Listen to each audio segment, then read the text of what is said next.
Today, Tuesday, October 14th, would be Charlie Kirk's 32nd birthday.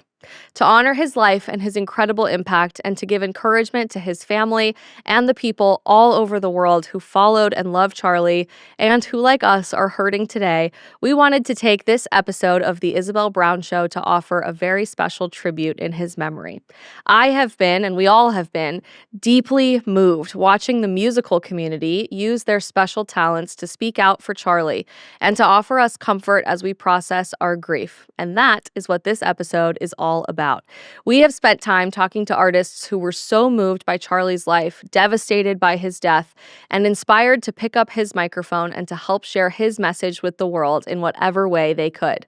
Today, we are going to be joined by artists across a variety of genres and generations alike. Matthew West, Cole Swindell, John Rich, Abe Parker, and Ann Wilson.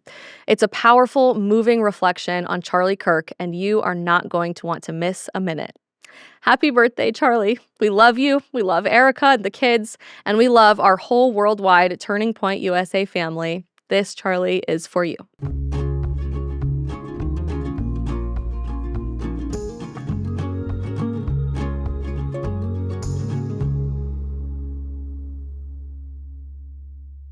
You guys know I have been traversing the country. I think this is my 4th state in 4 days. So one of our artists actually was not able to join me at the same time in person, but we recorded something remote. I am so unbelievably grateful for this first person you're going to hear from today, Matthew West, who, guided by the light of the gospel and the impact of Charlie Kirk, has taken time to write a very special tribute song in his memory, dedicating it to Charlie's family and the legacy that will only continue to live on in his memory. Let's take a look. Matthew, thank you so much for being here today and helping us to celebrate Charlie's birthday and the legacy that his life is leaving behind for an entire generation. Talk to me about what hearing the news felt like for you and this shift that we're seeing in our country. Was it obvious to you right away that we would really never live in the same world again? What was your immediate reaction? Yeah, thanks for having me, Isabel. It's an honor to be here and on a special day to honor the life of an incredible young man who left this world way too soon. September 10th sure seems like it's going to be a day that we'll always remember where we were. The first thing that I felt was just a shock and a heaviness, just a wave of heaviness over the entire West household. I was actually in a songwriting appointment that day in my studio, and we were writing a song about joy and the reason that we have joy. And my wife rushed into the studio and told us the news about Charlie. And so I think that initial wave of heaviness was quickly met with grief and questions. And, I had been a fan of Charlie's for a long time, just watching his videos and just being inspired by his bold stance, but also the way that he exercised his right to free speech in such a respectful way.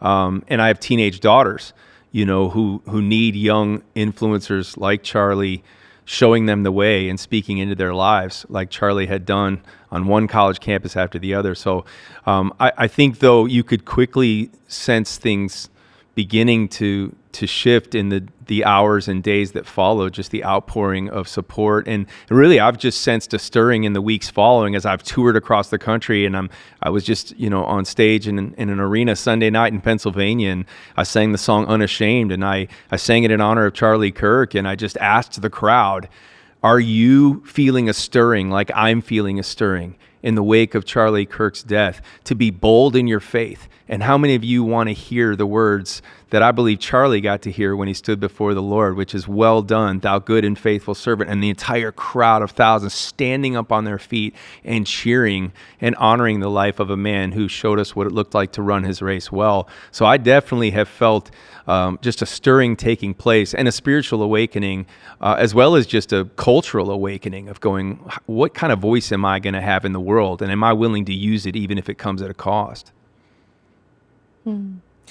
What do you think stood out so uniquely about Charlie in embodying courage and boldness and encouraging so many other young people to run that race too? Well, there's a verse in the Bible that says, do not let anyone look down on you because you are young, but set an example for the believers. I think it's 1 Timothy 4:12. I'm sure you have fact checkers though. So, but that scripture is one that I always thought about when I would watch this young guy get up and just armed with an incredible deep well of knowledge, but also a clear compassion for the people that he was debating with. I think that's just something that, like, it was just undeniable. And even in the wake of Charlie's death, it's been crazy to see, like, I posted on social media, just, feeling a stirring. I wanted to use my platform and any platform God's given me, whether it's through writing a song or a social media post, to honor someone like Charlie, who I believe is a Christian martyr. And it was unbelievable just how, even how much hatred came my way, or anybody who voiced support for Charlie and his family in the wake of this. It's crazy when you think about how many people just settle for taking little clips out of context.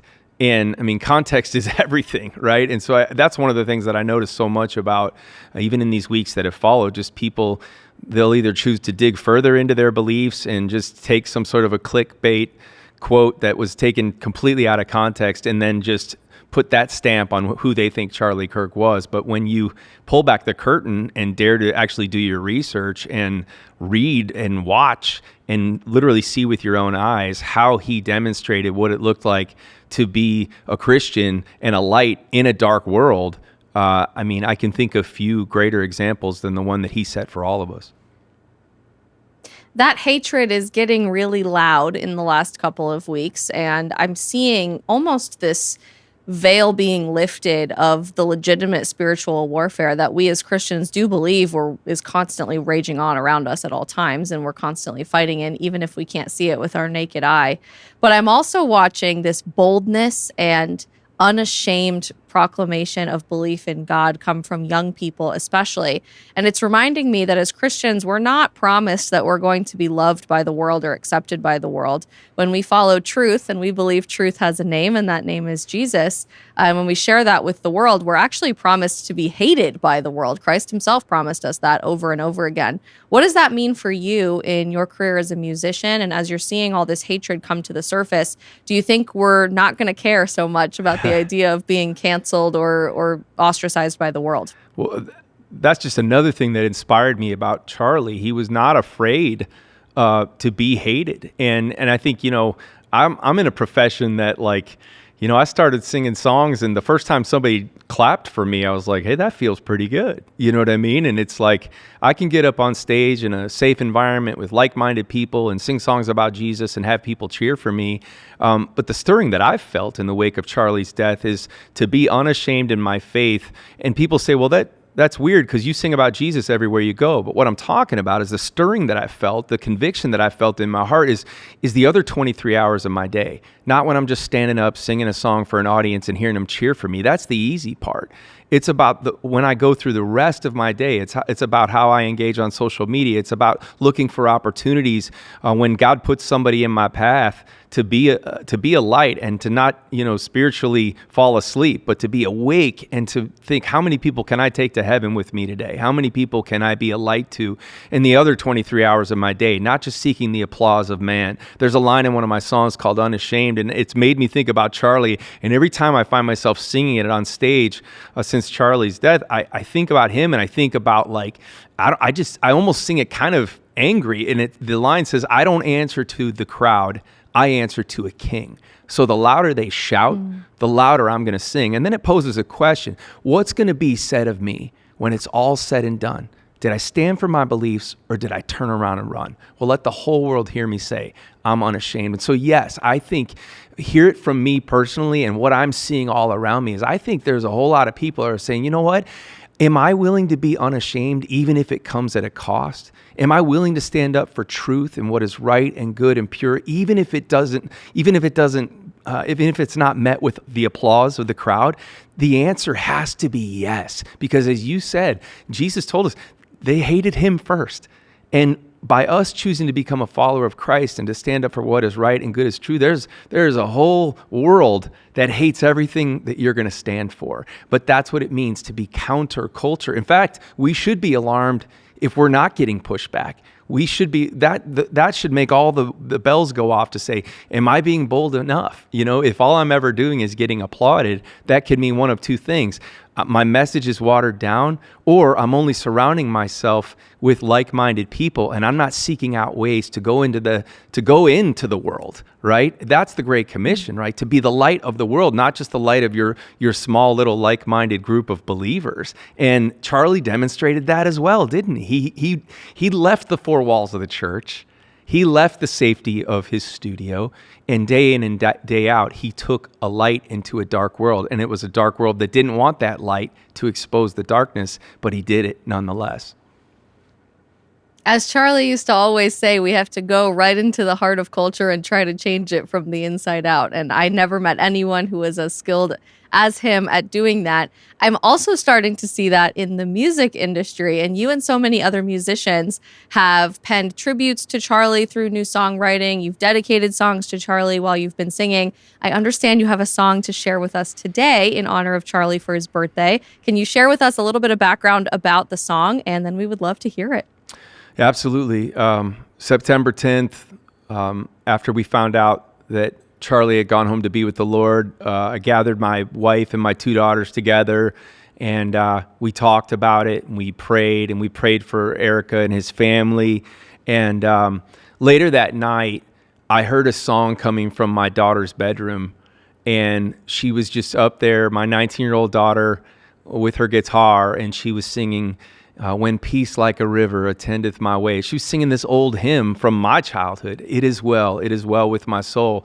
And I went to bed that night, and the verse that, a Bible verse woke me up early that morning. I don't want to romanticize it, but literally that's what happened. I woke up early in the morning, and I was thinking of Psalm 34:18. And that is such a powerful scripture that reminds us where God is. I think so many scriptures in the Bible are focused on proximity, on God's closeness to us, on God's search for us, that he would leave the 99 to find the one. And Psalm 34:18 is such a powerful promise of where God is when we hurt, when we grieve, when we're brokenhearted, when we're crushed in spirit. When we wonder where he is, he tells us quite clearly, the Lord is close to the brokenhearted and saves those who are crushed in spirit. And so I did what I always do when I'm trying to work out my feelings and my emotions. I went to my studio, I picked up my guitar, and just sang a simple prayer, claiming the promise of Scripture to be a promise that is true. And that's one thing I believe. In a world filled with promise makers that are not as good at keeping the promise, we have a God who's given us his word, and he keeps 100% of his promises. And so in times of grief, in times of turmoil, in times of trial, in times of questions, we can build a firm foundation on promises that God will always deliver. And so this was the song that came out. It's just an acknowledgement of like, man, the first line says, I can't unsee what I've just seen. And I think we've all had moments like that in recent weeks where we're just watching one headline after the other going, oh man, I wish I never had to see that. I wish this world wasn't so broken. God, where are you? Oh, wait a minute. I remember where he is. He's close. I cannot wait to hear it. Matthew West, take it away. Be close.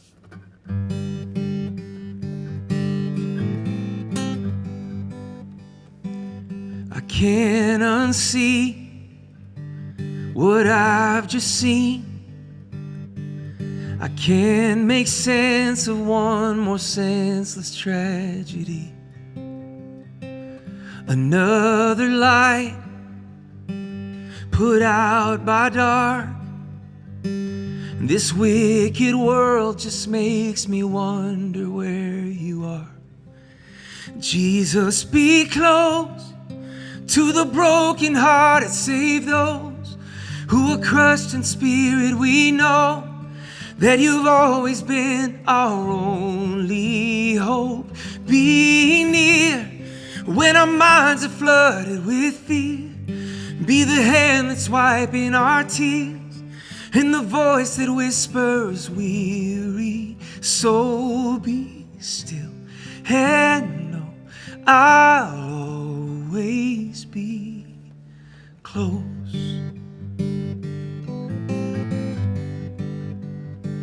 Where there is hate, let there be peace. And where I don't see a change, let change begin with me. Where there is evil, be not dismayed. Give me the strength to stare that evil in the face and say, Jesus, be close to the brokenhearted. Save those who are crushed in spirit. We know that you've always been our only hope. Be near when our minds are flooded with fear. Be the hand that's wiping our tears, and the voice that whispers, weary soul, be still and know I'll always be close. In our hurting, be close. In our grieving, be close. In our crying, be close. We need you, Lord, we need you. In our families, be close. In our country, be close. In this lost world, be close. Oh, we need you. And Jesus, be close to the brokenhearted. Save those who are crushed in spirit. We know that you've always been our only hope. Be near when our minds are flooded with fear. Be the hand that's wiping our tears, and the voice that whispers, weary soul, be still and know I'll always be close. Lord, be close.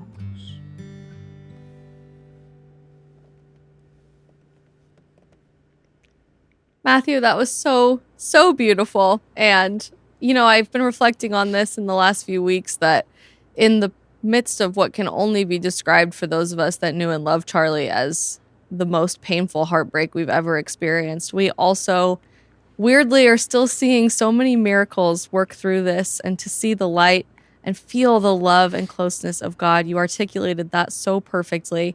As we let you go today in celebrating Charlie's birthday, do you have a message of encouragement or support for other people who are thinking to themselves, how can I live like Charlie Kirk today? It's a great question, and thank you for having me here. I'm so honored to be able to share that song. And, what you just said, I think is important, and it makes me think of another promise of God in Romans. That reminds us, and this is one of the hardest promises to believe sometimes, is that God really can and does work all things for the good of those who love him and are called according to his purpose. And so I would pose a question to your listeners today. Do you love him? Do you believe that you're called according to his purpose? Well, if you believe those things are true, then you can build your house, your life, your story on a firm foundation, knowing that storms will come, tragedy will come, tears will come. We are broken people living in a broken world, but we do not grieve as the world grieves, because we know that weeping may last for a night, but joy comes in the morning. When we begin to look at our lives and this world through an eternal lens, we get a whole new perspective. And it's a perspective that's dripping with hope. Even in grief, we can grieve with hope, and we can take one step after the other into this broken and this dark world. And we can do that with hope, knowing that God is with us, that he is for us and not against us, that he will take even the bad things and turn them into something good. And then that ultimately our final resting place is an eternity in heaven. And may we run our race in such a way that we get to hear the same words Charlie Kirk got to hear. Well done, thou good and faithful servant. Matthew West, thank you for being with us today on the Isabel Brown Show, and we are absolutely planning the next stop on your tour to try to come find you as soon as we possibly can and hear more of your beautiful music. Thank you. Keep up the great work, and thanks for letting me be a part of this. Holt Swindell, I am so excited to have you here on the show today. I have been a huge fan of yours for a very, very long time. And in the last couple of weeks, going through some of these really dark moments, it made me so excited to see your name pop up as someone taking time and space to honor the beautiful Charlie Kirk and his life and legacy. Walk us through how you found out that this tragedy had happened and what your feelings were right afterwards. Yeah, well, first off, thank you for having me. This is such a special thing, and I'm honored to be a small part of it. But yeah, I was getting ready to go on the road, and I was literally, me and Courtney and our brand new baby girl, we were just laying around and talking, and we had the news on, and all of a sudden she got a text from a friend and that told us the news, and we're like, no way, no way. And so we flipped on the news and we're following it, and it's just, I just the feelings. I don't know that you can actually put, what you were feeling into to words other than just couldn't believe it. Yeah. Just shock and sad, scared, mad, just a lot of it. And that's kind of that's how we found out the news. And it's just like I said, as a we just celebrated our first wedding anniversary as a husband. Just had our first kid as a father. It just, I think it hit everybody a little different. It did. And I was really shocked. Obviously, for those of us in the more political world who knew Right. Charlie and who worked with him for a long time, we were completely devastated. But I'm still shocked to see the global impact and the outpouring of support and loss and heartbreak and just raw emotion that Yeah. people from across the board are experiencing, especially in the music community. Yeah. What are you seeing in your own communities and what people are talking about? I think, like I said, I hate that something like this had to happen to. I've said it before. I feel like bad things happen and it brings us all together, and then we slowly drift back apart. And this is just something that I think this is a lot of us drew the line. Like this is it. I mean, a guy just got assassinated for believing how I believe, except for he was a little more bold about it. And I think that's what got me. It was just made me look in the mirror. Somebody that's living like I should be living and spreading the word as a Christian, what I should be doing with the platform that I have. And I think, you're seeing that. And like I said, I am by no means the first one. Obviously, John Rich, people, the Aldeans, I mean, people that have led the way in that. And now, like I said, I just think a lot of us are just, fed up with feeling like we can't say how we believe. I mean, there's no harm in that, and like I said, I'm a loving person. I'm not judgmental. I kind of stay out of the way and do my own thing and try to be good to people. And that's just it's not good enough anymore. I have to influence other people to be good to people and just keep trying to do all we can. Like I said, I never had a chance to meet Charlie, but I'm learning a lot more about him every day. I mean, the clips, the things I'm seeing. I mean, even this song was inspired. I happened to run across the clip of Erica the first time she spoke after, and that really is what is what hit me the hardest. I'd heard "Make Heaven Crowded," I'd seen the phrase, but it never hit me like when I watched her say that. Charlie, you alongside Jesus, doing what you always wanted to do. Make heaven crowded. In the country music world, you kind of alluded to this over the past few years. There have been a few people who have been a little more Yeah. outspoken on some of these cultural issues we're dealing with. And almost immediately, I see the music community respond as if they're no longer as A-list or as big of a deal as they are. They're suddenly treated less seriously, or they're considered, more fringe and not associated with the big names in country music. As you've watched the last few weeks unfold and people being a lot more honest and raw and authentic about their beliefs, do you think we're about to see a pretty big pendulum swing or change happen here in Nashville or just around country music in general?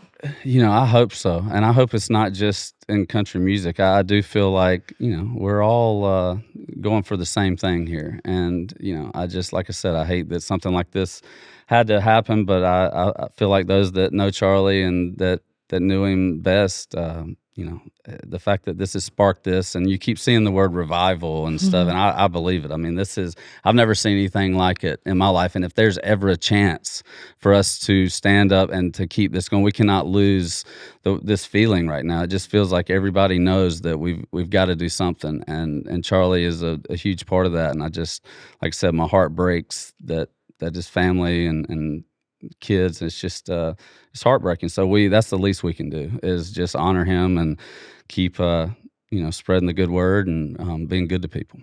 That word revival is one of Charlie's favorite words, always has been. And Erica shared in her response to everything at the memorial service that Charlie's ultimate dream, especially if he were eventually to become the president, which I don't think any of us doubted eventually he would, was to revive the American family. You just mentioned that you are a new husband and a new dad. I'm a new mom and a new wife. What does that mean to you with that legacy, and how can more young people tap into that?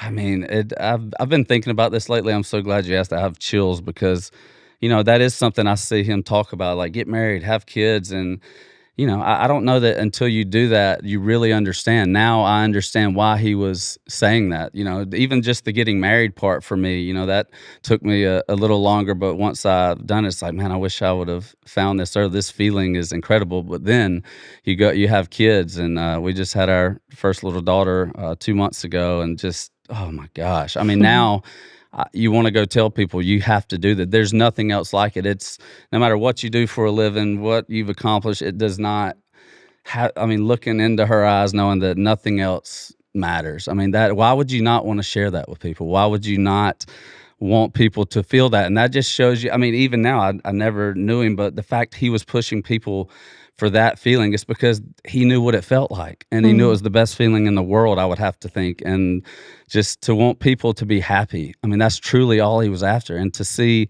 the mixed reaction, it's unbelievable. So that he, like I said, he's definitely made an impact on me. So has Erica, and I will, anything I can ever do. If I'd have never seen her say that, and her talking about what he always wanted to do, that part of the speech hit me harder than to make heaven crowded, because it made me look in the mirror and say, would Courtney say that about me if I was gone tomorrow? And I didn't think that she would, and I just think that, that's what hit me, and said, I have to use my platform. And if that's lyrics, if that's words from my heart, then that's what it's got to be. And just to see the reaction just gives me hope. A song can't do anything unless we, put it into action. And Charlie, like I said, he's a big inspiration to me. Those words did come to you in the wake of his death, and you put together one of the most beautiful tribute songs I think anybody has written about Charlie. I'll try not to get too emotional. I've only been able to listen to it 2 or 3 times because I break out in tears every time. But your song, Make Heaven Crowded, is about the legacy of Charlie and his mission to tell the truth to the world, and what we can do in the wake of this tragedy to keep that going and pick up the torch moving forward. How did you find the inspiration to write this? Was it different or the same from your normal songwriting process? And I'm excited to react to it here in a few minutes with you too. Yeah. It's like I said, it's unique, the situation. I just put out an album in June. I had no plans of putting music out, but obviously nobody had any plans of this happening. So just to write a song that it was something that was on my heart, and like I said, I really, when I heard Erica say those words, I had heard Make Heaven Crowded, but it didn't hit me like it did now. And it was just a wake up call. And like I said, I've never been in a situation where I've just felt, led to write a song. And like the idea, like I knew it was from, like I've literally been praying about just personally, like what, do I still need to do this? Should I hang it up, be a dad? And like I said, this song, the reaction, I think it was the Lord telling me, look, your career's not over. You're just not going any further without me. My wife told me that, and I believe it. I think that, Charlie has, the way he lived his life has sparked something in all of us, no matter what it is you do. I think, for me, this song, it means the world, and to play it live and to see the reaction now, to see the American flags, the freedom shirts start showing up in the crowd. It's real. And, man, I like I said, this song is, if it helps one person, if it changes one person's heart, then it's done its job, I feel like. And like I said, I'm just, just honored to be here and on such a special day, man. I wish I could have met him. Well, for those that have not yet heard your song, I'm incredibly excited for you guys to hear Cole Swindell's Make Heaven Crowded. Let's listen to it together and then pick up on the other side. Okay.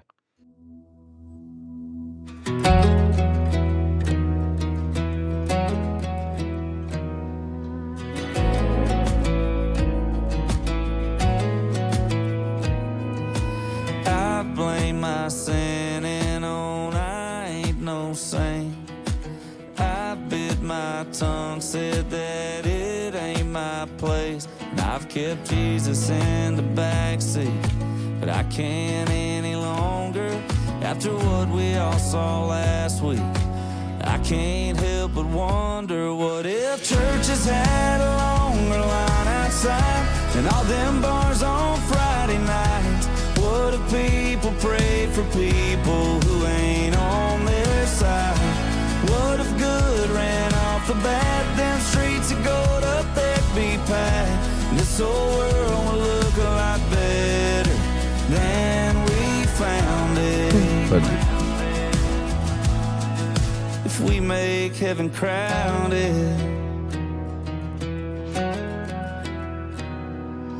what would the headlines and TV men say if we didn't give them no bad news to break? We all quit throwing punches and held out a helping hand. That devil couldn't touch us, no, he wouldn't stand a chance. If all them churches had a longer line outside and all them bars on Friday nights, what if people prayed for people who ain't on their side? What if good ran off the bat? Them streets of gold up there'd be packed. This whole world would look a lot better than we found it. If we make heaven crowded. Yep. So that's Wow. You start the song, Cole, with these words that I think are a real big gut punch to a whole lot of people of, I've kept Jesus in the back seat. Yeah. I've said it's not my place to say anything. What does that mean to you? I knew to write this song. Like I said, who am I to write this song? And just the pressure of that idea, I just knew it could, hopefully bring people together. But I knew I couldn't write it without calling myself out and just like it was the truth. I mean, it made me look in the mirror at my own life. And I just think there's a lot of other people. I knew that if it didn't catch you right off the bat and let people know I'm not preaching, I'm just, we've got to do something. I don't have all the answers, but, I've blamed it on, I never said I was perfect, but that's not good enough, And I have kept Jesus in the back seat now, thanks to my wife and my baby girl. It's just, the Lord is, working on me like he never has. And it's just, like I said, all this, I just hope that the song, it finds people and helps people out. Cause I just, like I said, I didn't get to meet Charlie, and I hope I get to tell his, all of his people someday how much I just admire him. Yeah. Do you have a message for other musicians and or people who love music, your fans, on how we can live like Charlie Kirk and make heaven crowded every day? Man, I've always tried to live by the golden rule, just, treating people the way you want to be treated. But as far as music, I think anytime I've ever taken a chance and written something I was scared to maybe put out there, you find out there's so many other people that feel just like you. And until you take that step and put that out there, you may never know. And like I said, I've not been one in the past that's ever done that. And this song is not about me or my career. This literally is, to honor Charlie and to spread Jesus everywhere we can. And that's why I do believe I have a platform, and just people that do, just use it for good. Who am I to tell you how to use it? But it's just, there's so many people out there hurting that need it, and they may look up to you. And the fact that, if you can ever let them know, like, hey, I've been through stuff too. And that's all we're trying to do. We're trying to connect through music. So if you can do that, that's, as a songwriter, as a singer, I think that's what I'm called to do from here on out. That's what it's all about, ultimately. Cole, thank you for your bravery and your courage. Thank you for taking your platform to honor such an incredible man and for joining us here today on Charlie's birthday. It means the absolute world to us. Thank you so much. As we continue to see the pursuit of truth reign true in the music industry, it is shocking to me that more people haven't considered the same in journalism media too, and how many people haven't heard of YAF's National Journalism Center. There is not a more consequential or important pipeline from college into conservative media than the NJC. They boast a 12-week internship training program that is fully paid and gives you access to the best reporters and personalities in the business. It also sticks you right in a working newsroom in the very first week. If you want to be at the heart and center of the nation's biggest political stories, NJC is the fastest way to do it. We have had several reporters here at the Daily Wire who have even attended NJC and launched their professional careers immediately. Our NJC alumni have pursued stories relentlessly, like taking pictures from a helicopter to expose illegal immigrants, and so much more. Their reporting was actually featured on Ben Shapiro's podcast, Fox News, and a whole host of other prominent media outlets. This reporting from Daily Wire's NJC alum has created real, tangible change and puts concrete wins on the board for all American patriots. It all traces back to NJC's Internship Journalism Boot Camp, which covers everything you need to break into media. Whether you're interested in podcasting like me, video production, print reporting, or independent journalism. More importantly, if you are just tired of the fake news liberal media and you want to win, get off the sidelines and into the game, you can submit your application to the National Journalism Center today. Joining us now on the Isabel Brown Show to pay tribute and homage to our friend Charlie Kirk is our friend John Rich. John, thank you so much for being here today on this tough but very special and important day to honor our friend. I appreciate the invitation to talk about him. What a great man, and a guy that I had gotten to know because I'd played several of their big events, including the big one out in Arizona.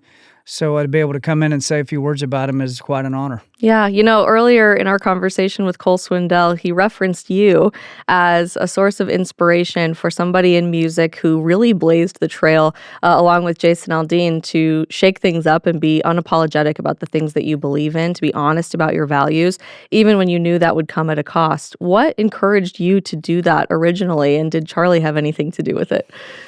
I think as an American, you always have this... You have this decision to make at some point, especially in today's culture, and that is, am I willing to say what I really think and stand for what I really stand for, knowing I'm going to take a horrible bloody nose in my career or possibly worse? And I wrestled with that for many years because my American dream was to play country music, be on the radio, play the Grand Ole Opry, write hit songs, all of that. And so knowing that the industry was so liberal, if I came out swinging, as a Christian, conservative patriot, I'm probably going to be short-lived from that point forward, at least in that part of the world. And sure enough, that was the case. I'm not on the radio anymore. I don't get invited to their big fancy parties. But on the other hand, I can say whatever I want to. I don't have a record deal, a publishing deal. I have no contracts. So I'm a free agent. I can speak the truth. I can speak what's important to me. And, Charlie represented that. I mean, you see a guy who knew that walking into those situations was going to be uncomfortable at the least and potentially dangerous, which now we know it was actually deadly to walk into those situations. But he represents what it means to be a real Christian. Real Christians don't just speak the truth when it's comfortable. Matter of fact, quite the opposite. In the New Testament, Jesus said, you will be persecuted for bearing my name. Basically saying, if they're going to come after me, they're going to come after you. But at the end of the day, you're not here to make the world happy. You're here to make him happy. And when an evil world despises you, that's actually a check of approval that you said it correctly. And I think nobody set that example better than Charlie. As you're watching in the aftermath of his death, so many people come out of the woodwork in the music industry to pay tribute to him and write songs about him. Do you think that we're about to see a seismic shift here in Nashville and across the music industry at large, with people being a bit more unapologetic? And what can we expect from that? I think you are going to see not only in the industry, but I think in the young people in America. So I have two sons, 13 and 15, 14 and 15 now. They had a really serious reaction to what happened because they had been watching Charlie Kirk videos on YouTube. They would check in and listen to him. And to them, they just couldn't believe he was gone. And they felt compelled that now it's our turn. It's our turn to put on red ties and jackets. It's our turn to walk in like young men, not like kids. It's our turn to be leaders in our country. I think you are going to see this become a revolution of Christianity, of guys and girls wanting to get married and have kids, go out there and work. I think they're realizing how shallow culture has become, how shallow and meaningless the things that they spend their time on most of the time mean. They don't mean anything. And I think now their attention is, I want to do things that count, things that are legacy, things that mean something in the world. I don't think that's going away. Matter of fact, imagine when my sons are having kids and this whole generation start having their own kids and they're teaching them the truth. Yeah, I think it could have impacts on our country for the next 50 to 100 years, potentially. Charlie had a mission really to revive the concept of the family because he loved his children so much. He loved his marriage so much, and he wanted so many other young people to experience that too. I owe my family to Charlie. I met my husband working at Turning Point USA, and our daughter only exists because of him.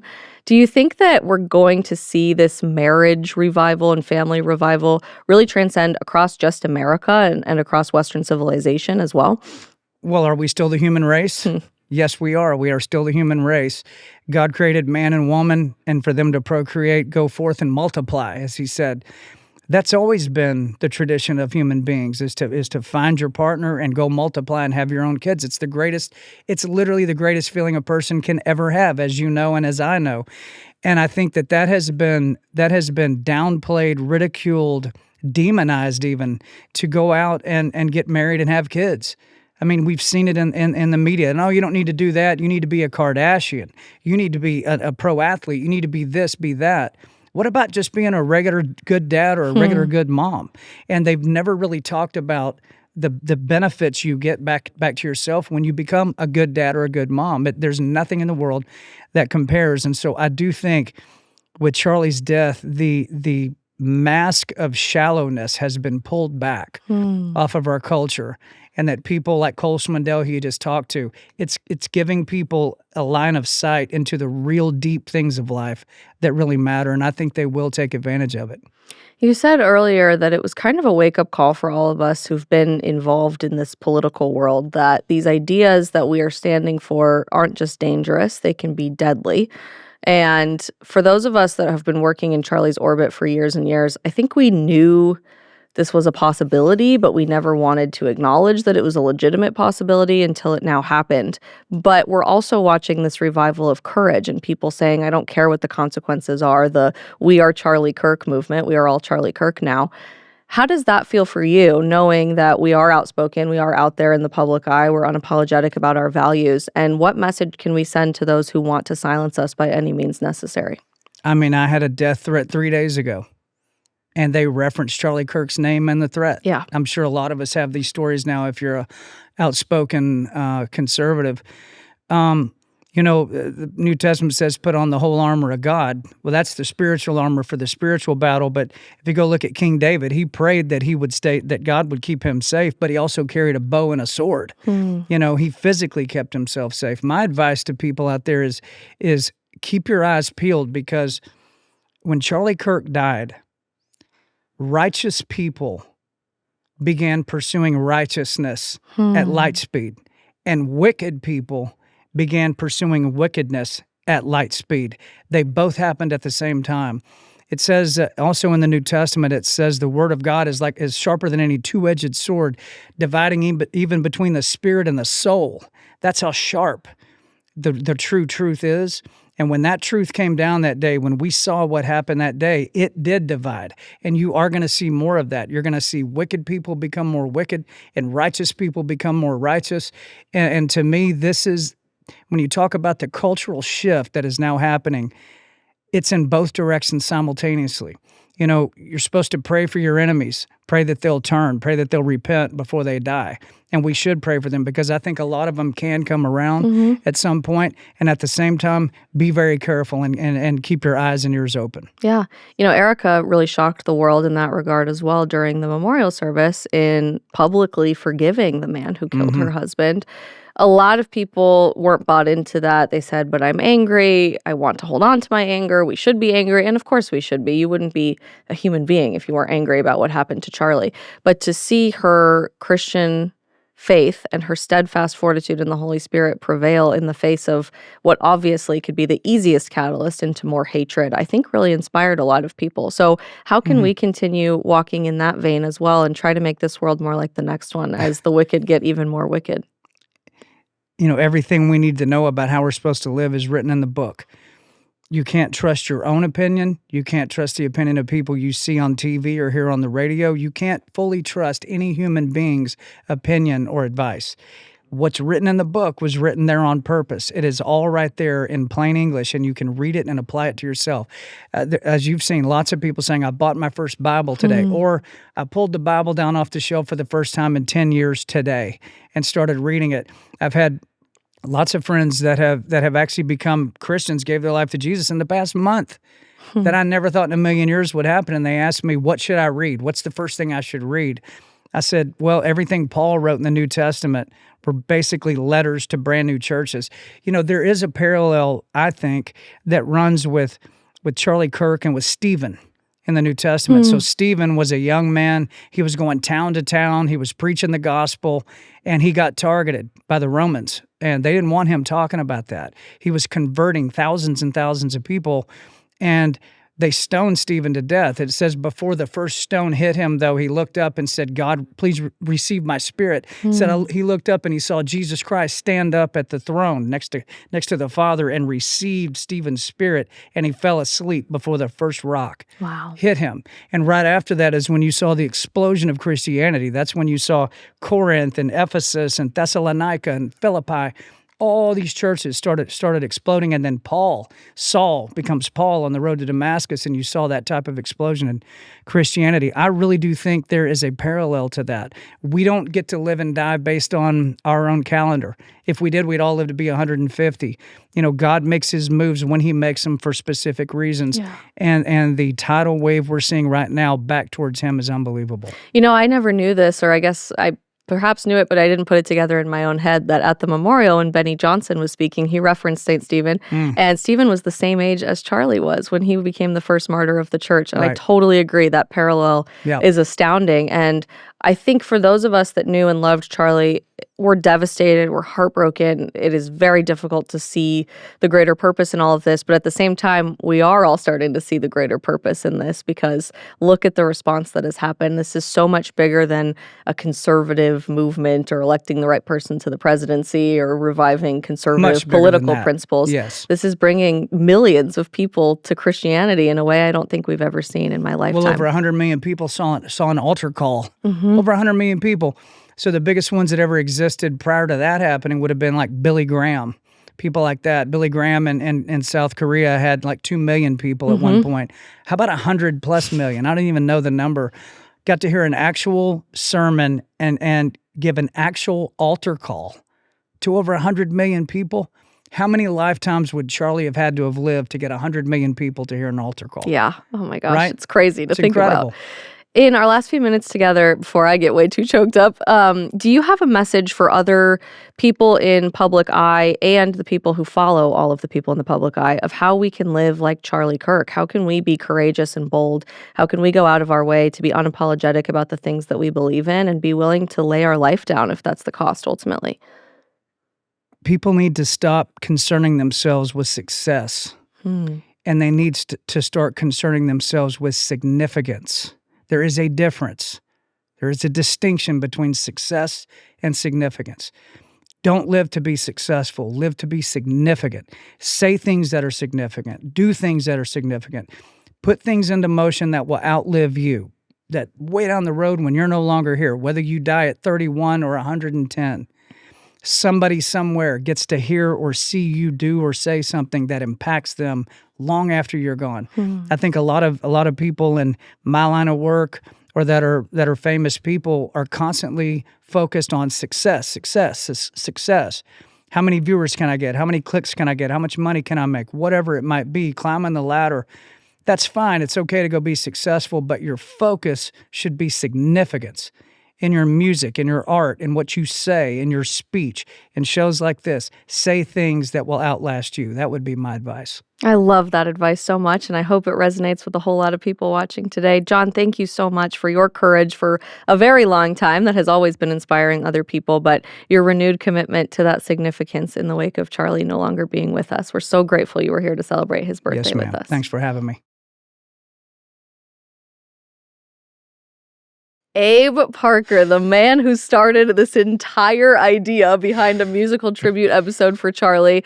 Welcome to the Daily Wire. Welcome to Nashville and the show. We are so excited to have you here today. Thank you. Yeah, it's awesome to be here. Absolutely. So this all got started when we were circulating your amazing new song that you wrote in tribute to Charlie Kirk the last few days, when a gal who's on our PR team named Gloria, she's the GOAT, had the idea of putting together a tribute to Charlie from a musical perspective, because we've just been so blown away at the outpouring of support and love and inspiration coming from musicians and songwriters like yourself, far more that transcends than the political world that, we've been working with Charlie for years and years. We all know him. We all have worked with him. We can all post video montages of him, but there's something about music that really speaks to the soul and transforms how people experience emotion, how we connect with other human beings, and how we bring these values forward into the future. So let's just start with asking what Charlie meant to you and why you felt so compelled to write this beautiful song. Yeah, I mean, I'd been following Charlie for years, watching a lot of his video and a lot of his content. Yeah, I think the song for me was, it was really just kind of like a response to how I felt like things were in society. Like I was wrecked and devastated when I found out what happened. And I think the biggest reason, though, that I wrote this song was actually right after just seeing people's response, just going on social media and seeing people like cheering and celebrating and like making TikTok dances to this guy that just got assassinated. And I'm like, I just don't want to live in a world like that. And that was the reason I wrote the song. To be honest, I don't do a lot of political stuff. I don't do a lot of even Christian stuff in most of my music. I am a Christian, but yeah, I just felt like it's something that needed to be done. And yeah, like it was just like, I just don't want to be, I don't know, in a place where like people can celebrate something like that and not have consequences, Yeah, absolutely. And that certainly still is one of the bigger shocks, I think, to those of us that have been so impacted by this, is to see, John Rich put this really well earlier, the righteous becoming even more righteous, but the wicked becoming even more wicked in the aftermath of this in the last few weeks. And to see people openly celebrating the death and destruction of a man whose really only crime was to want to have conversations with people that he disagreed with was really jarring.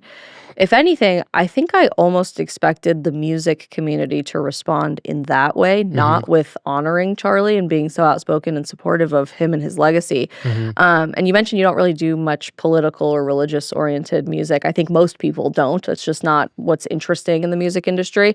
But I'm wondering if we can expect to see more of this type of content in the future, especially from people who are a little bit more indie or songwriting oriented like yourself. Yeah, I mean, I hope so. Like, I really do hope that it does seem, like you said, in the music industry, as far as anything that's not super left or super on that area, like there's nobody that's talking about anything. There's maybe like 3 artists that come to mind, and that's kind of it. It's like, I think for starters, that's one thing that Charlie really meant a lot to me, was that he was a voice for people that didn't know how to speak up for themselves. I feel like in the music world, there's like no voice for people who have those beliefs.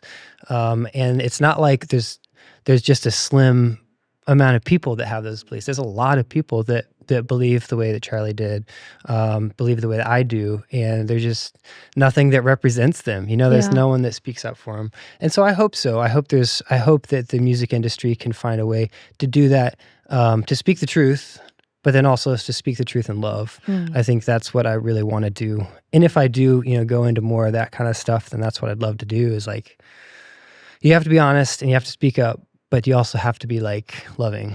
And Yeah. that's the hard part, It's always the hard part, especially the more divided and angry everything in our society tells us to get. Mhm.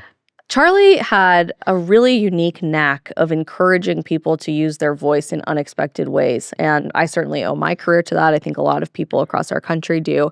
And I'm starting to see this movement in the music industry to using your voice in a more authentic way. Not what your record label is telling you to say, not what the industry is pressuring you to say, or what you think might perform well based on the way things have always been done. But especially thanks to the dawn of TikTok, like real people making great music and really disrupting and transforming the industry from an independent creator perspective from music. That certainly is a bit of your story. And I know with some of your music lately has absolutely exploded on TikTok and inspired people in ways that you couldn't necessarily reach as big of an audience from in listening to songs on the radio or relying on record label distribution the way things have been done in the past. How do you see more independent voices and free expression continuing to shake up the music industry?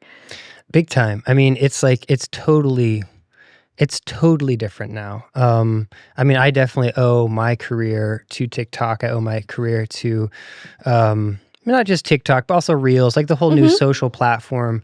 I just see a lot of people that, if you're willing to put in the work and, make the content that everybody hates making, like to get up and make the cringy content. Like if you're willing to work hard, you can make a career for yourself. And yeah, like especially what you said as far as with the record labels, like there's just like a 180, at least in the past like 3 or 4 years where labels are starting to see like, hey,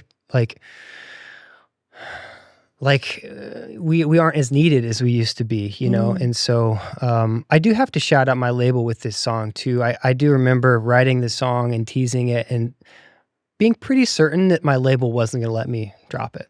I was fairly certain they probably wouldn't. And they've been supportive this whole time. They're not a Christian label, they're not. I would imagine a lot of the people on my team probably don't have the same beliefs that I do, don't feel the same way, but they've been supportive, and that has been really, really awesome. And just really encouraging, that there are people on both sides of the aisle that are willing to, do good work. Yeah. It's a turning point, for lack of a better term, Absolutely. in our country to let people come back together again and find our Absolutely. common shared humanity. I hate that something like this had to happen in order for so many people to wake up to that.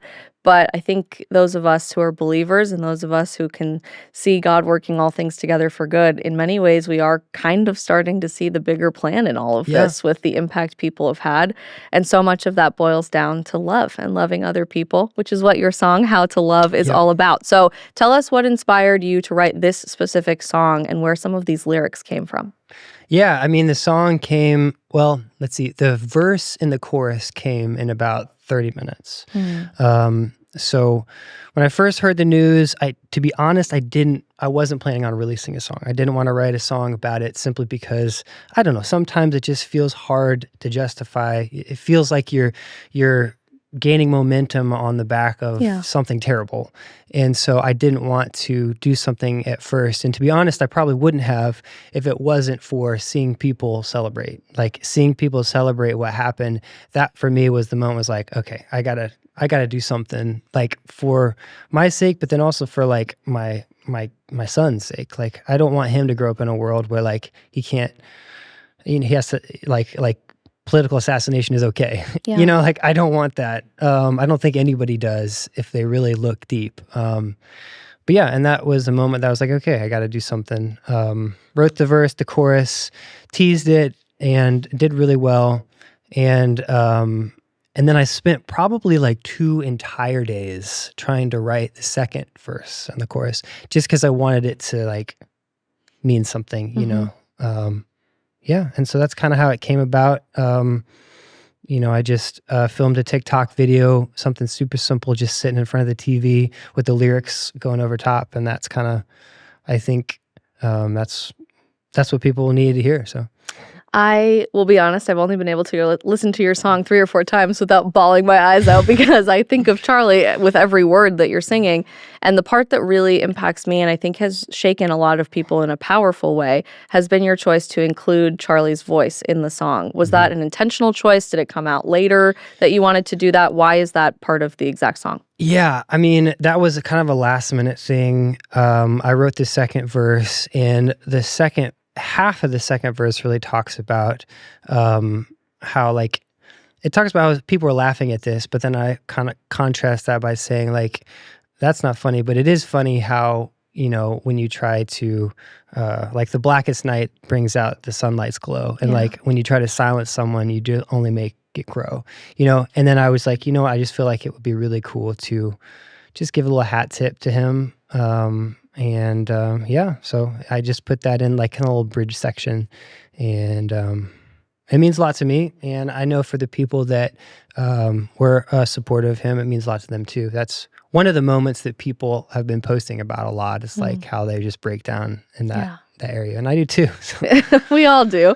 For those that have not yet had a chance yet to hear your song, How to Love, we are incredibly excited that you are going to play us a rendition of it today on the show. So let's take it away. Let's do it.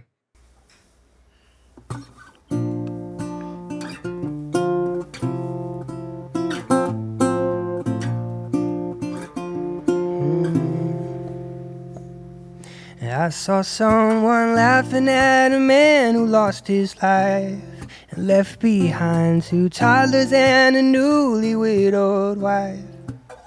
I think it's time we take a deeper look inside and ask, who are we and what am I? I watch the news machine spin up again, make us all believe that he deserved what came to him. Am I the only one who's crawling in my skin, half terrified of what's inside? So what kind of world do we want? What kind of world are we in? Good God, where did we go wrong? How do we so quickly forget how to love, how to love? How do we forget how to love, how to love? How do we get so brainwashed to believe that it's okay to end a heartbeat if they disagree? Cheering in the face of broken people while they grieve. Oh, I don't know. It's not a joke, but it's funny how by silence and a voice you make it grow.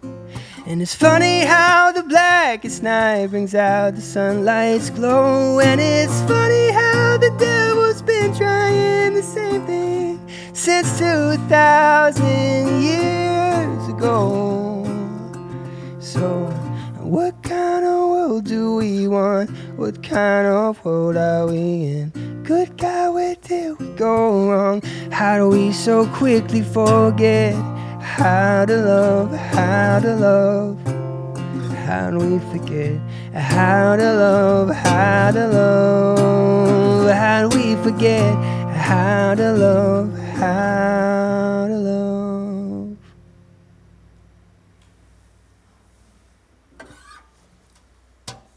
Abe, I'm so moved by the lyrics that you wrote there in speaking to all of our hearts, and this opportunity not just to acknowledge that what happened was so shocking, so jarring, and so evil, but also that there's so much evil within all of us, that we've bought into this division, this hatred, this almost impassable divide between all people in our society because of the news machine, because of the algorithms on social media, or just the political divide.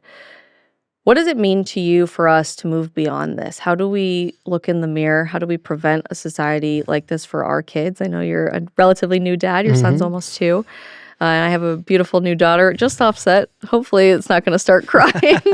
But what can we do to look in the mirror as all of us to participate in changing our society for the better? Yeah, I mean, as if I have the answers. I think the biggest thing, on one side of the aisle, I think, is to, as if you view yourself as a conservative or someone on that side, I think the important thing is to, like we talked about, speak the truth. Like there's just a lot of people, myself included, that that are scared to speak up and to say what they believe and what they feel. So that's the first thing, speak the truth, but then also speak the truth in love, like we talked about before.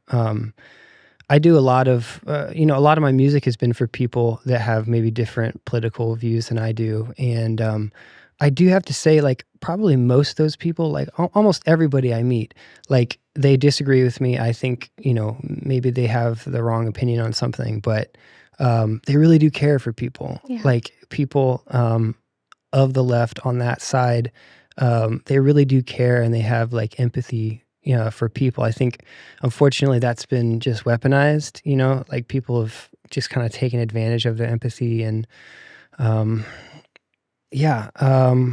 then, I think the final thing, if anybody's listening, the ultimate answer is it's just Jesus. Like looking into, just when you know that the creator of the universe loves you, and like cares enough for you that he's willing to die for you, that changes everything, and you're able to deal with anybody or anything.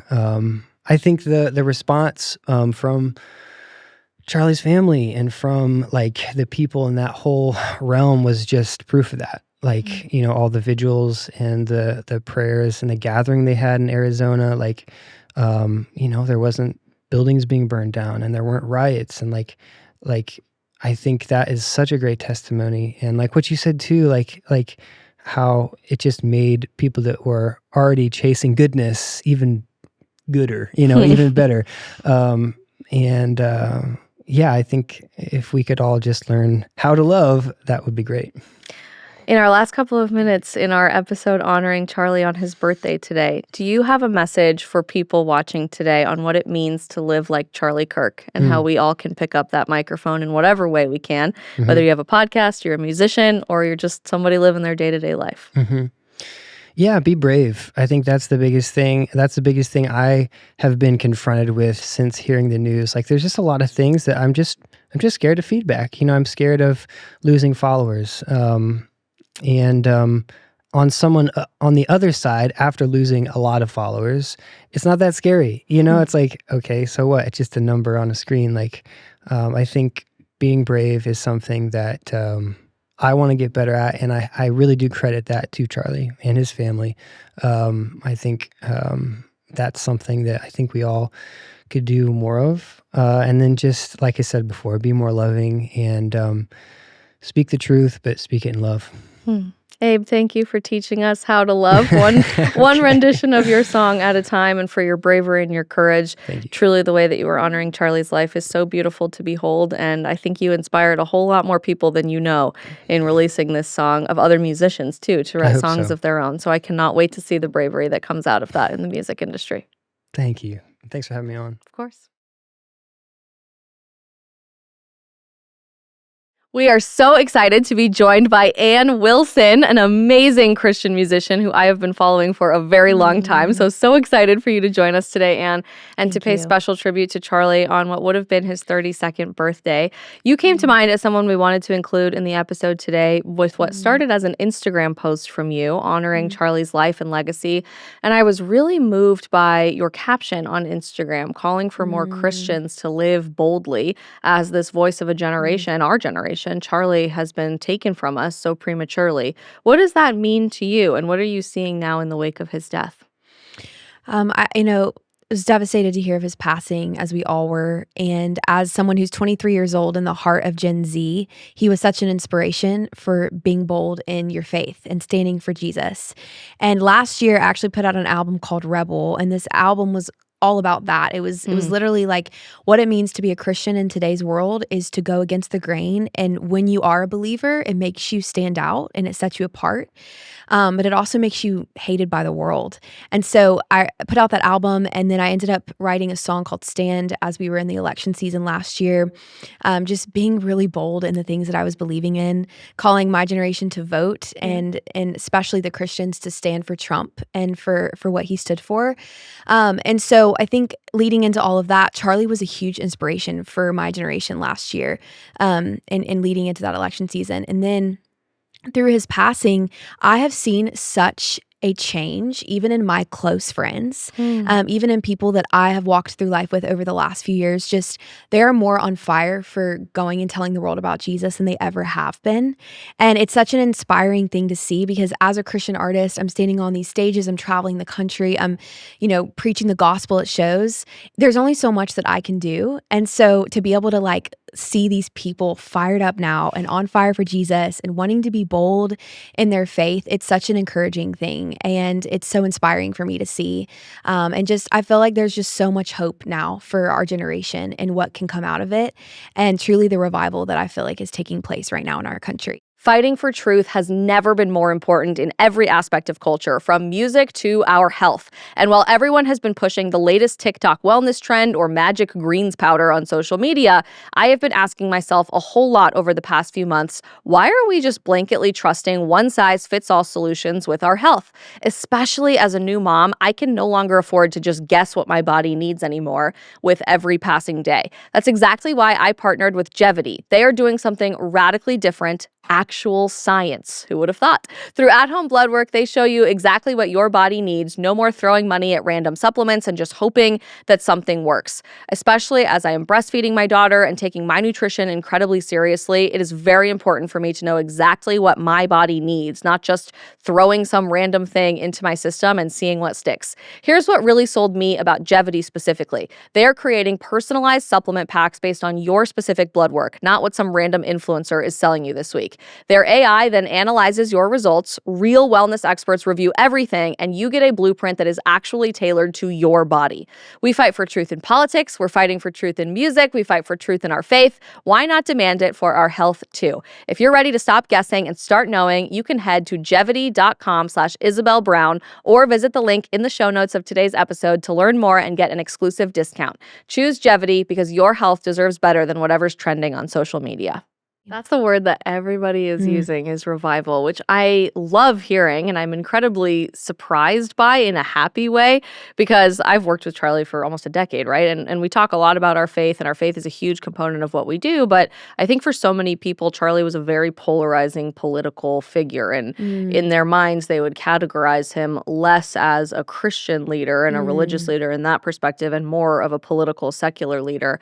But more than anything, way more than people wanting to vote or be politically engaged in this country, we've seen a religious outpouring of revival, not just in America, but around the world for our entire generation.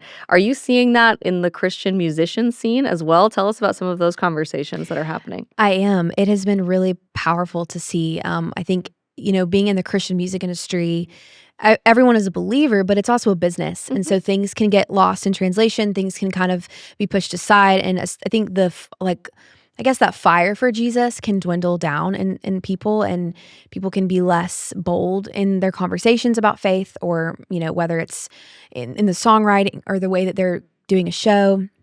Their faith can just get dwindled down. And so since his passing, there has been a shift for sure in the Christian music industry, people just being so much more open about it.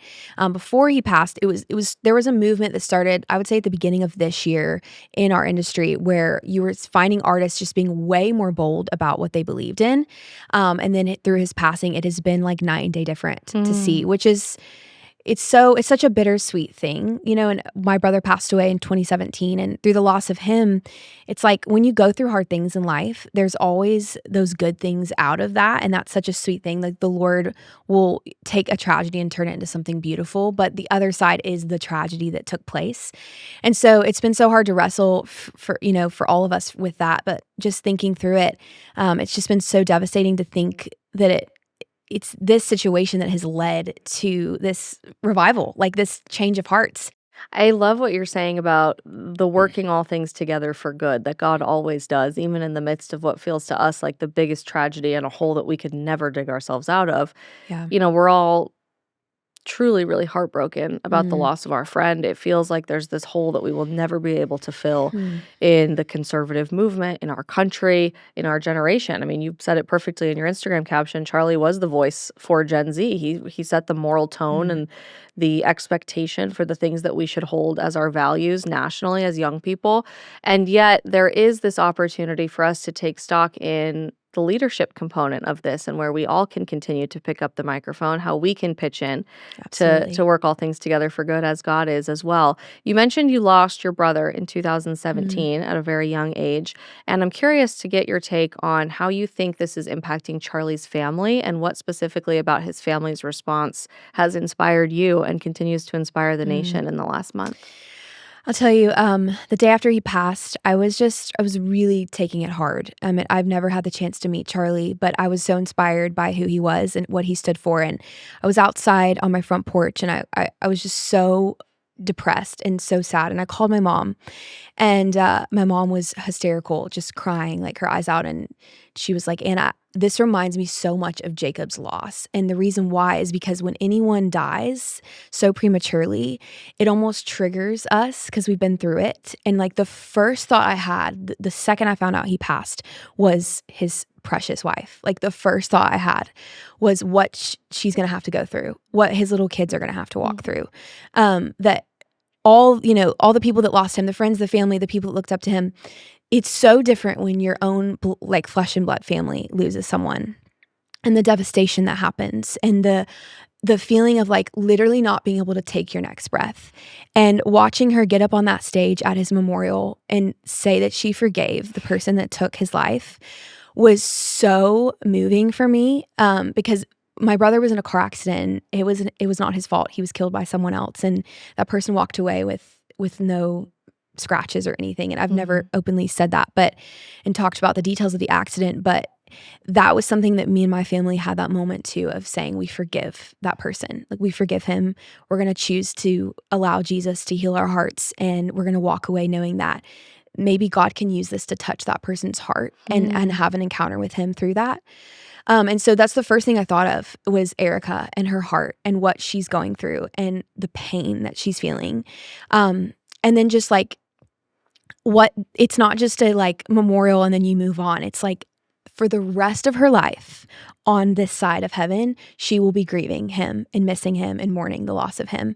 And so I think my focus has been on that. I think loss affects a family in such a deep way. There's no way to describe it if you haven't been through it before, but it is so devastating. And the only fix to it is Jesus. Like he is the only one that can come in and heal your heart, give you peace, give you comfort. And I watched that firsthand when my brother passed away. It felt like the Lord himself was wrapping his arms around me and my family, walking us through that time. And it's been over 8 years now, and we feel like we're healed, but we're also grieving every day still. There's not a day that goes by we don't think of Jacob, or a day that goes by that we don't miss him. And so I think this will always be something that I will be praying for, as his specific family. You know, that's something that they will never forget him. We all will never forget him, but especially them. And just that constant reminder that they don't have him a part of their lives now. Yeah. And so I think it's such a devastating part of life, but Jesus is the only one that can fix it. And I think watching her faith through that has been really inspiring. Yeah, that moment of forgiveness, of the deep, deep breath she took, and how she couldn't even make eye contact with the audience. She just fixed her eyes vertically, directly on heaven and on God to say, I forgive him.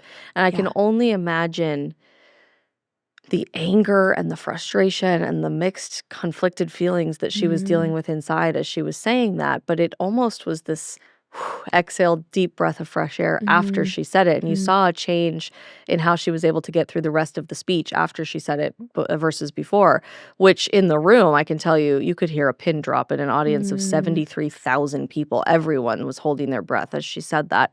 And to see the response on social media in the aftermath of that, of how many other people are now experiencing forgiveness for the first time, has been so humbling. I remember seeing Tim Allen tweet about how for the first time in his entire life, he forgave the man who killed his father when he was a teenager because he was inspired by Erica, and countless other TikToks saying essentially the same thing. My family member was killed by a drunk driver. This person I knew was murdered, and I'm publicly forgiving that person. So I think it's a really interesting time for Christians to wrestle with and re-reconcile our beliefs in forgiveness.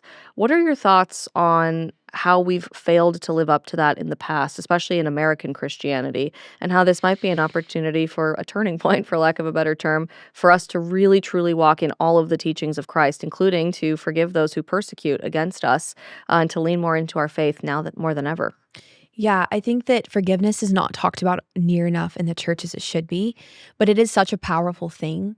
In it, you're so right on that, like breath of fresh air, almost that it felt like kind of came over her, because it's freeing. When you forgive someone, it frees you, and it's this weird concept that I think we don't fully understand until we go through something like that, where we have to fully forgive someone and let go and say, okay, I'm gonna let go of all of these feelings I have about them, and I'm gonna choose to forgive them and what they did that they could have easily not done. And I think that that is so much the heart of Jesus, though, is forgiveness, and how he was on the cross giving up his life for all of us, knowing all the things that we were going to do, all the sins that we were going to commit, all the ways in which we were going to completely just disregard our faith, or, blatantly sin and choose sin time and time again. He gave his life for us, and that we're forgiven through him. Like, that is the example and model for how we should be as Christians. But I do think that the social media response from that moment, I think, has forever changed our country. I think in that specific topic of forgiveness, I think that there are so many people that I've heard stories like that as well, of personal people just saying, like, I cannot believe that she forgave him. That makes me want to go forgive this person. And I think that it's so important as Christians to, like you said, follow every single thing that we're taught to do, that Jesus says, but specifically forgiveness. Jesus talks about the importance of forgiveness, and how much so, like, you forgiving someone is it changes your heart too. It's not just you letting go of the resentment that you have towards that person or the anger, but it's also changing your heart too. And I think that that's a beautiful thing, especially for my generation. My generation is very broken and very lost. And so to have someone like her stand up and say, to forgive, I think that that's going to change everything for my generation. It was so fun being one of the only Gen Zers at the time, early on, when I was hired by Turning Point, working for Charlie on the media side, because Charlie, it's no secret, was a millennial, and he was confused on how to figure out Gen Z for a really long time. For a while, I think he totally bought into some of the "you're all woke and you all have purple hair and 37 genders" concept, but he came to have so much respect for young people today, seeing the totally upside down, broken world that we grew up in, and having to scrappily fight our way through that, to eventually, shockingly, come out on the other side as we're growing up to want to get married and want to have children and want a deep, deep, substantive faith based in tradition that our culture really hasn't offered us. There is this revival, not just religiously, but of traditional cultural values from a secular perspective as well, that's largely being driven by young people. And I think Charlie really was the intellectual and moral leader encouraging us to do that day in and day out, on TikTok, on his show, on all of the speeches that he did on college campuses. How do you feel about the future of Gen Z, knowing the impact that Charlie had and seeing this faith revival come out of this? I feel so hopeful. The day after the memorial, I remember I called my mom. My mom's always the one I go to just to really, like, unload about all these things. And I remember calling her, and I remember crying, like weeping. And I just said, Mom, I feel like there's so much hope for our generation now. I truly do. I think what you said about just the legacy he left, but going back to the traditional values that he talked about and set, like, even those conversations have come up, not just the Christian religious side of things, but those conversations of, I can't believe how much he stood for this, or how he stood for life, and all the things that he stood for are such important things for our generation that we desperately need. And so I think it's changed our generation for the better in every single way, and I'm hopeful. I'm so hopeful for my generation being the one that is going to stand for Jesus, the one that's going to fight and be bold in our faith, and have marriages that last a lifetime, and have a family, and build these things that are lasting and important. And he was just such an inspiration for us in that. And I'm just so grateful for that and all that he did for us, that we can now walk away with and have, and to help guide and lead us, because there was no one else doing that for us. And he was the only one. And so my hope, and even just in my own music, through his loss, it's just inspired me to be even more bold than I ever have before, to speak out on things that I was maybe too afraid to speak out about. Now it's like, now is the time. Like, no more shying away from anything. Now is the time to be bold for Jesus and to stand firm in your faith. And I really believe that my generation is going to end up being okay, and we're going to work out. And I think that there's a lot of hope for it now. The kids are all right, as they say. I'm really struck by what you said, because Charlie, being one of the only loud voices speaking into the heart of Gen Z for a long time, was different. It was radically countercultural, even in the conservative young political movement that was largely geared towards young people. The in vogue thing to say was that, oh, young people are so lost. They're so woke. They've lost their way. They don't understand who they are. They don't have a sense of identity.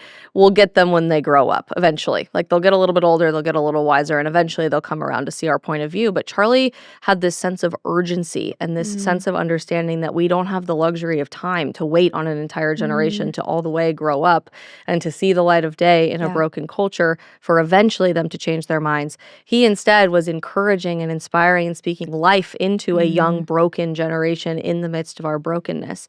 And that's been sitting with me a lot in the last few weeks, because I think, especially as quite platformed Christians in our society, I don't see a lot of speaking life into young people. I see a lot of complaining about the status of culture. I see a lot of finger pointing the blame of how we got here and who is responsible for all of this evil that has come to the surface. But very few people are willing to say, you're worthy of more. You're created in the image of God. Let's go fight for these things so that we can be a genuinely happy and joyful and rooted in purpose society. How do you think more Christians with platforms, whether it be musically or as podcast hosts or social media influencers, can take a page out of Charlie's playbook there? Yeah, I think that there's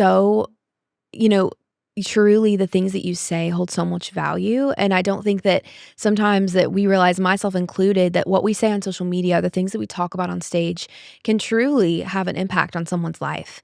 And one of my favorite things that I've gotten to be a part of is a ministry I have called Hey Girl Nation, which is speaking specifically to young girls and their identity in Christ. Because I know that as these little girls started to come to my concerts and listen to my music, it was like an immediate realization for me that I could potentially be their role model. I could potentially be a woman of God that they look up to and look to for answers for questions, or just inspiration on what it's like to be a woman of God. And so I take that very seriously. And I've really started this journey of how can I encourage these young girls in their identity in Christ, reminding them of who they are in Jesus.